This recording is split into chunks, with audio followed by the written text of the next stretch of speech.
Hi, story readers. How are you today? I'm getting excited for fall. How about you? That's why I've chosen Steven Kroll's The Biggest Pumpkin Ever for our book today.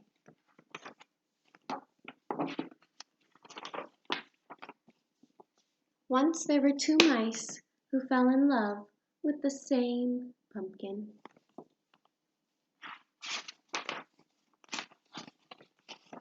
Clayton the house mouse noticed it one day in the vegetable garden.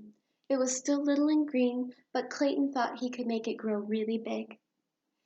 It might even get big enough to win the grand prize at the town pumpkin contest.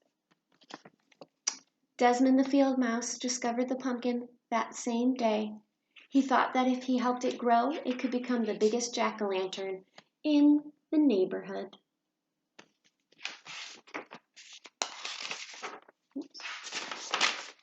That afternoon, Clayton watered the pumpkin. He also mixed up some fertilizer of manure and water. He spread the mixture around the pumpkin to make it grow larger. That very same night, Desmond went into the garden. He watered the pumpkin too. He also spread some manure mixed with water around it. They had the same idea. The next day, Clayton watered and fertilized the pumpkin again. The next night, Desmond did the same, and the pumpkin began to grow. By the end of a month, the pumpkin was so large, Clayton couldn't believe his eyes. "My goodness," said Clayton's mother, "and it's not even full grown." Clayton shrugged. "All I do is water it," he said. Clayton's mother whispered in his ear. "If you want the pumpkin to grow bigger faster," she said, "you should try using sugar water." That night, Desmond brought his brother Morris to see the pumpkin. Morris knew everything there was to know about growing things. "That's some pumpkin," he said. Desmond shrugged. "All I do is water it," he said. Morris whispered in his ear. "You should try using sugar water," he said.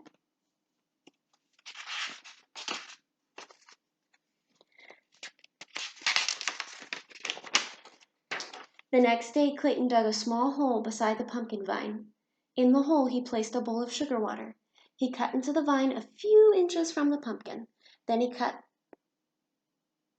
in the cut, he put one end of the piece of candle wick. Then he put the other end in the bowl of sugar water. That night, on the other side of the pumpkin, Desmond did exactly the same thing. Within a week, the pumpkin was twice the size it had been. Within 2 weeks, it was absolutely enormous. Clayton was amazed. He ran down the road and peeked into his friend Jimmy's pumpkin patch. The pumpkin Jimmy was growing for the contest looked much smaller. Clayton scratched his head. "I have an amazing pumpkin," he said out loud, "and I think I'm going to win the contest." That night, Desmond and his brother Morris spent a long time looking at the pumpkin. "How do you think it got that big?" Desmond asked. Morris shrugged. "A little luck, a little skill." "It's going to make some jack-o'-lantern," said Desmond. "It sure is," said Morris. A week later, Clayton noticed the pumpkin was bigger than the family car. During the day, everyone he knew came by to admire it. At night, all the field mice gathered round to do the same. By now, summer was almost over. In a week, the pumpkin would be full grown and start turning yellowish and then orange. A few weeks after that, it would be ripe and ready for the pumpkin contest. Clayton could hardly wait. The pumpkin was growing so fast it would soon be larger than his house. Then he had a terrible thought. If the pumpkin was so big, how would he get it to the contest? It wouldn't fit in his red wagon. It couldn't even fit in a truck.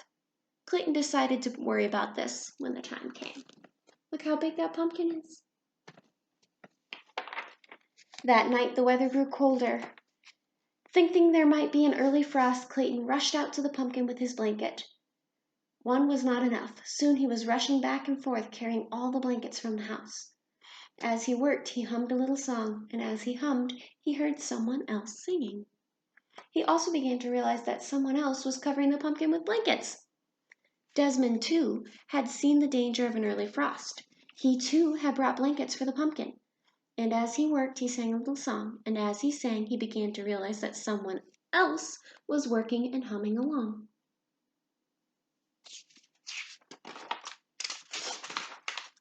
Clayton stopped humming. He put down his pile of blankets and peered around the corner of the pumpkin. Desmond stopped singing. He put down his blankets and peered around the corner of the pumpkin. The two of them bumped heads and fell down. "You've been feeding the pumpkin," said Clayton. "You've been feeding the pumpkin," said Desmond. "That's why it got so big," said Clayton. "That's why it got so big," said Desmond. They burst out laughing. When everything had been explained, Clayton said, "I know I'll win the contest if I can get the pumpkin to town." Desmond smiled. "I'll help you. Just let me carve the pumpkin into a jack-o'-lantern for Halloween when the contest is over." "It's a deal," said Clayton. "A deal," said Desmond, and they shook on it. The morning of the contest was bright and sunny. Mice were bringing their pumpkins to the town square by truck, and car, and wagon. Some were rolling them along the ground. Suddenly they all stopped short.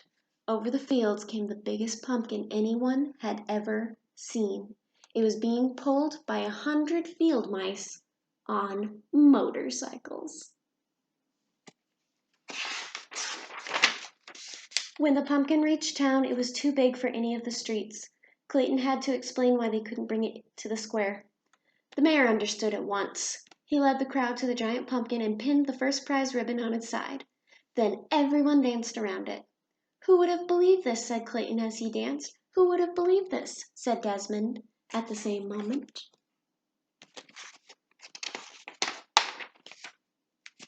When the celebration was over, the 100 field mice pulled the pumpkin back to the field.